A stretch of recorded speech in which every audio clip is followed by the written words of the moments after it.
and welcome to another Dunedin Public Art Gallery Home Learning Workshop.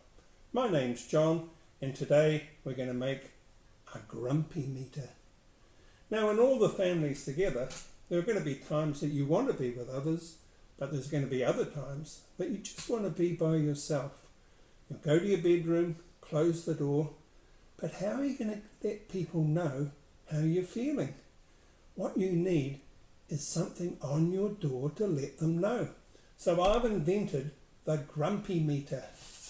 Here it is. And this grumpy meter goes right through to one extreme, which is very grumpy, right through to chilled out.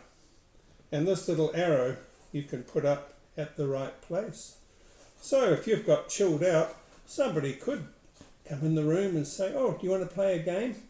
But if you've got it round here, I don't even know if I'd even knock on the door unless I had a plate of chocolate biscuits or the latest PlayStation game. How did I do it?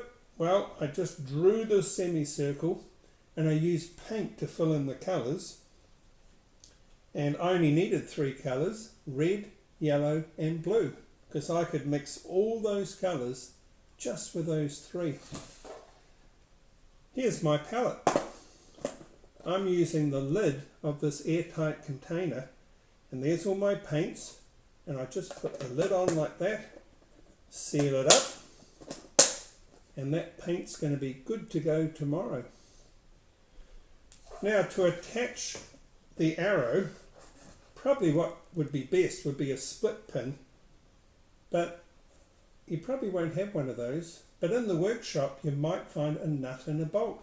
So I just put the nut through, and with a couple of washers put the nut down, and I've made that attach really well. So, do you need a grumpy meter at your place? Does Mum and Dad need a grumpy meter on their bedroom door? You can have a lot of fun making this. I look forward to seeing you in another workshop. Bye for now.